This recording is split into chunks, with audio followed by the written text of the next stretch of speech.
And welcome back to SA Sports Show, my new little segment that's going to be called Blast from the Past. And to lead it all off for the season, a very good friend of mine, Phil Harrison. Phil, thanks so much for joining us. Oh, thanks for inviting me, Greg. It's just a pleasure to be by your side once again, wingman, you know. We were wingmen together. Wingmen together. Yeah, it was fantastic back in those days. Oh, back in the days. Yeah, Port Adelaide was beautiful. Tell us a bit more of your story, though. I mean, you're from Naraka? Caracas? Numurkah. Can't you speak? Is there something, you got an impediment or something? Well, I think I have with words like that. Let me tell you. Numurkah. Where is it? 20 minutes out of Shepparton in country Victoria. Nice little spot. Beautiful Family's spot. still there. Yeah. Oh, lovely. Mum and Dad still live there. It's great. Off a farm? No, he worked for the government. He was not SA now because I'm in SA. Victorian Water. So he's still there, but he's retired now. They're Mum and Dad, 95 years old. Going strong. Wow, fantastic. Going strong. Fantastic. Tell me, you went and played for Geelong. Yes. Obviously, you're in the Geelong area. Geelong supporter, so it was one of those bit of a fairy tales where you broke. No. Okay. Well, Shepparton was Melbourne. It was all Melbourne, and I had Melbourne come to see me first, and they decided, you're 20 minutes outside of our zone, so next minute Geelong come a knocking. Oh, is that right? Geelong, so a 17-year-old zoned to Geelong, and off I went. Went down there, played a dozen or so games for Geelong, but during that period of 3 or 4 years, you played in 3 reserve premierships. Reserve premierships, 3 of them. We played in 2 in the under-17s. Yep. At the time, we played in 2 grand finals in that as well, and then I just progressed up in those 5, 6 years I was there. So you nearly played, 5 grand finals in a row? 5 years, good, eh? Oh. Nearly as good as you. Better, a lot better. Let me tell you. Fantastic days, grand finals in the VFL in those days, AFL. Must have been so exciting. I think our second premiership we played in front of 110,000. Wow. And it's just incredible how the atmosphere, like you start, as they called it back in the day, the Jew kickers kicked off the grand final before the main event, and you go in and you'd be playing 20,000 people there, and then you go in at half time. You come out after half time and then you look up and say, "Oh shit, where have all these people come from?" Must be, and brilliant to win the 3 in a row too. It was really, really good times, and as you say, premierships, you've got great friends for a lifetime. You still go back to Geelong and have past players events. It's really good. And you look at some of your teammates. I mean, they were household names in those days. Some that you played with, and in that Geelong era would have been just fantastic. Well, my first senior game was the Anzac Day event at the MCG against Richmond. I played on Michael Malthouse. I think my first 3 opponents was Michael Malthouse, Robbie Flower, and Bruce Dool. Oh, wow. So a couple of legends. That's a tough outing. As an 18-year-old, you see, so I think I got touched up in all of them, but that was okay. One of the first things when I went from playing in Adelaide to Melbourne, just was the crowds. I mean, for Geelong to play, say Richmond or Melbourne, to run out perhaps on the MCG or Cardinia Park in those days, and all of a sudden you got 70,000 people there at a minor round game. That's what I found was a huge difference. You know? Absolutely. It's just a great step up. Well, mine being different because I went from Melbourne to Adelaide to Port and that, and it's, as I say, 70 to 100,000 most games, and then you come back to 5 or 10, and we thought that was really good down at Alberton at the time. But it's just, the change of how they play now, and, ours was really tough, and, first day, Malthouse is on my throat saying, "You touch this ball again and I'll kill you." I was actually talking about the early era of those, of the VFL, especially during those late 70s and 80s, and some of the characters, it was tough. I mean, they were like Robbie Muir. Oh yeah, Jesus.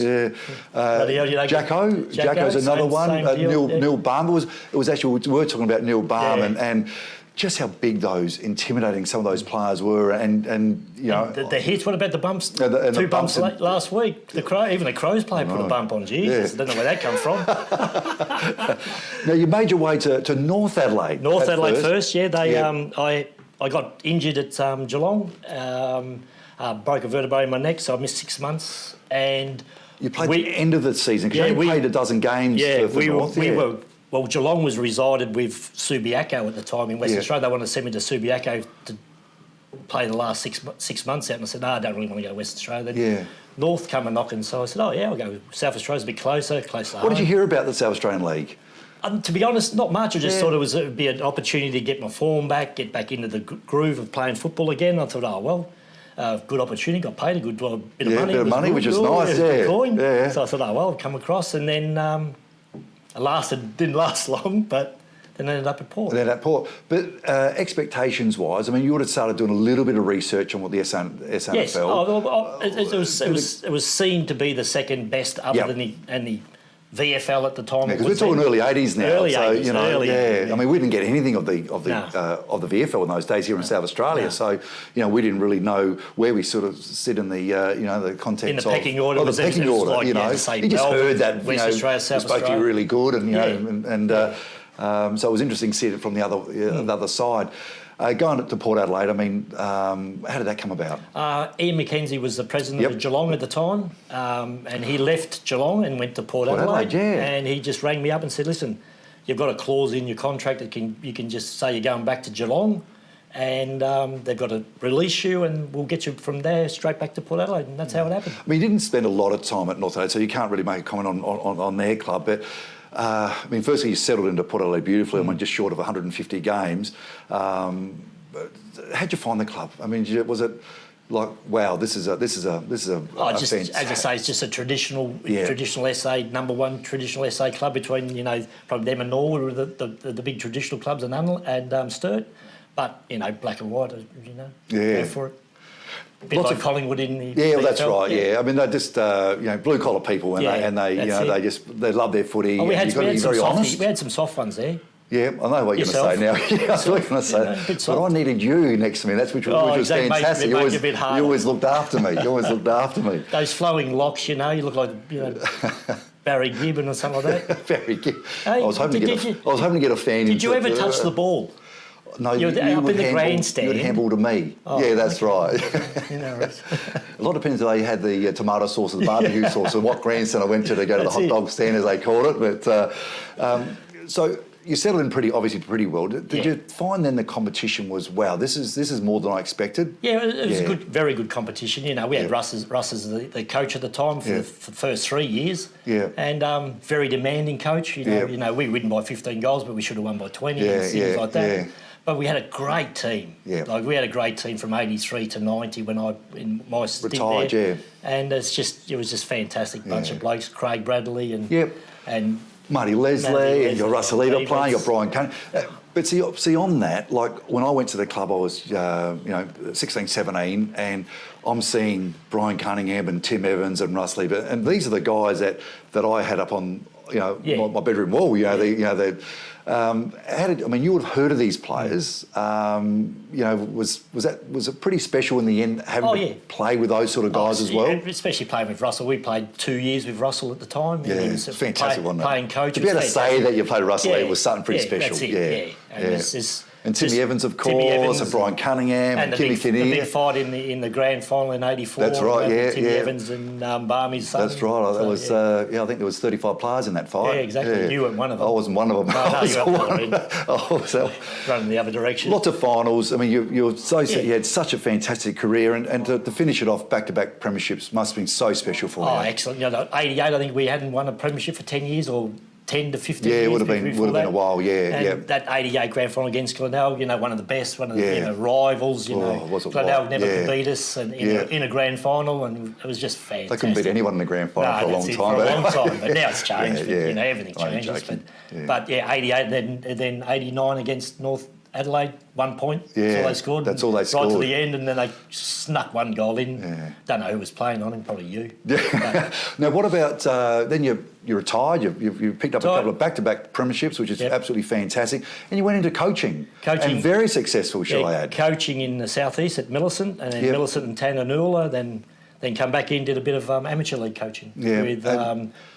You've got a few premierships that you forgot to mention about as well. I know you've got the 5 in a row at Geelong, and then you've got a couple at Port Adelaide. You're coaching. Modbury in the amateurs, Div 2 amateurs. That was your first season there. You took them to a premiership the first year. It's fantastic. Yeah, so football's obviously been very, very good to you. Yeah. I can't complain. As you say, you look back and you think, if I had stayed I left Port Adelaide when I was 28. If I had stayed 4 more years, I probably would have played another 5, 6 premierships. But then I wouldn't have had the job I've got now and all that's gone with it. It's been, I've had a... And there are some people that never played in a premiership or even played in finals. We let them know, and you played 5 and 2. And anyone that's played at Port Adelaide haven't played a grand final, we let them know that, we've got to let them know. But just to wear that black and white manager is something very, very special. Prison bars now, I've got about 5 or 6 of them. I might bring them out, might sell them. You could sell them. Line up to get them now. Line them out of your house. Exactly. Mate, thanks so much for sharing a few of your stories, and what a fantastic career, not just as a player, but also as a coach as well. And in saying that, what you've helped in SA sport and SA football in regional SA and local SA has been a real credit, mate. And thanks so much for joining us. Thanks for the invite. My pleasure, mate. Oh, well, I'll tell you, mate, fantastic. We're back after the break.